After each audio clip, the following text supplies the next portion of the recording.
आज हम लोग कौन सा टेंस पढ़ेंगे? फ्यूचर। फ्यूचर माने होता है भविष्य। क्या होता है? आप लोगों का भी कभी न कभी कोई अच्छा अच्छा भविष्य बनेगा कि नहीं बनेगा? तो अच्छे भविष्य के निर्माण के लिए आपको मन लगा के पढ़ना होगा कि नहीं पढ़ना होगा? हंसते गाते मुस्कुराते पढ़ते रहिए, हंसते गाते मुस्कुराते। तो आज हम लोग पढ़ रहे हैं फ्यूचर कंटिन्यूअस। फ्यूचर कंटिन्यूअस इस टेंस की सहायक क्रिया क्या है बेटा? विल बी या विल बी या। बहुत अच्छा। विल बी या शैल बी। बहुत अच्छा। आप लोगों ने पहले पढ़ा होगा फ्यूचर इंडेफिनिट के अंतर्गत शैल बी का प्रयोग। शैल बी का प्रयोग हम किसके साथ करते हैं? आई और आई और आई और बी के साथ किसका प्रयोग करेंगे?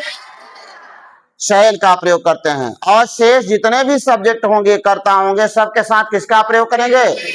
विल बी का। इसकी पहचान बताएंगे। इस टेंस की पहचान क्या है? रहा, रही, होगे, रहे, रहे, होंगे, रहे, रहा, होगा, रहा। ये इस टेंस की पहचान है, यानी फ्यूचर कंटिन्यूअस टेंस की पहचान है। रहा होगा, रही होगी, रहे होगे, रहा होगा, ये पहचान है। ठीक है ना? इसकी सहायक क्रिया बताइए बेटा क्या है?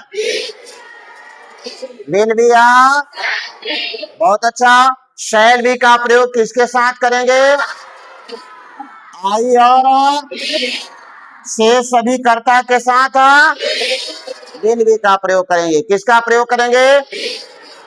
आइए हम लोग देखते हैं अनुवाद बनाने का नियम। अनुवाद बनाने का सबसे पहले क्या लिखेंगे बेटा? कर्ता। क्या लिखेंगे? कर्ता को अंग्रेजी में क्या कहते हैं? सब्जेक्ट। इसके बाद क्या लिखेंगे? सहायक क्रिया। क्या लिखेंगे? सहायक क्रिया को अंग्रेजी में हेल्पिंग वर्ब क्या बोलते हैं? इसके साथ इसके बाद मुख्य क्रिया में क्या जोड़ेंगे? आईएनजी। क्या जोड़ते हैं? इसके बाद आपका ऑब्जेक्ट कर्म, और इसके बाद जो अन्य चीजें बचेगी अन्य चीजें लिखेंगे। तो यहाँ तक नियम आपको समझ में आ रहा है? सबसे पहले क्या लिखेंगे? कर्ता के बाद सहायक क्रिया के बाद मुख्य क्रिया में क्या जोड़ेंगे, और इसके बाद कर्म के बाद। आइए हम लोग अनुवाद बनाते हैं। क्या करते हैं?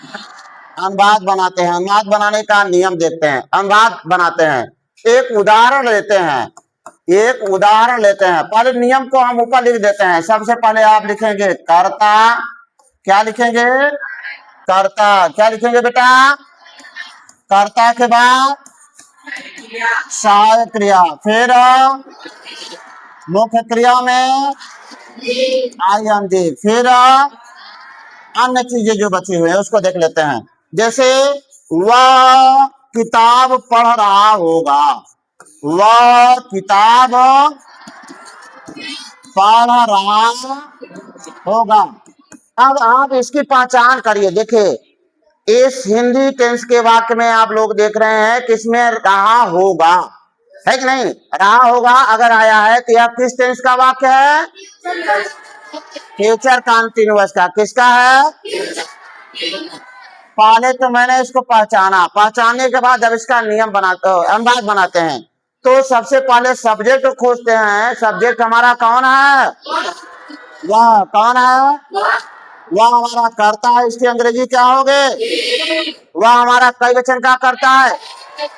कई वचन का करता है?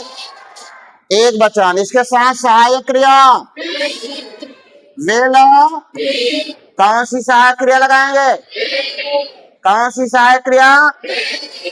फिर मुख्य काम। हमारा काम क्या है? पढ़ना की अंग्रेजी क्या होगे?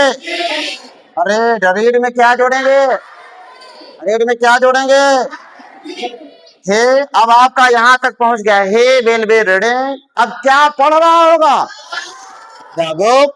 क्या हो जाएगा, the he will be reading they. सब लोग समझ गए, किसी को कोई दिक्कत, समझ में आ रहा है, बहुत अच्छा। और किसी को कुछ पूछना है, आगे देखो, वे गेंद खेल रहे होंगे, वे गेंद खेल रहे होंगे, वे गेंद खेल रहे होंगे।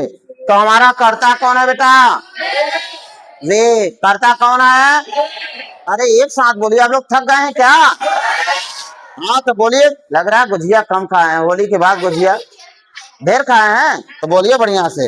वे की अंग्रेजी क्या होगी, दे। क्या होगे, आप लोगों ने पढ़ा है खाली आई और वी के साथ हम शैल भी का प्रयोग करते हैं, तो यहाँ भी सहायक क्रिया हमारा विल भी हो जाएगा। क्या हो जाएगा, तो दे विल दे।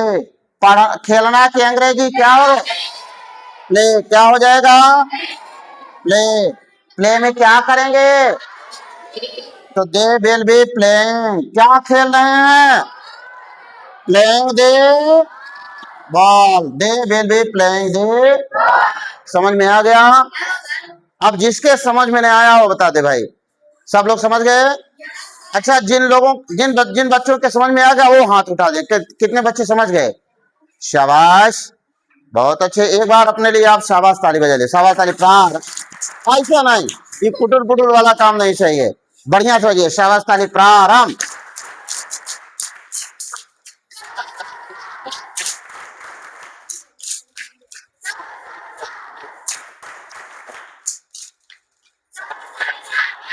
बहुत अच्छे, धन्यवाद।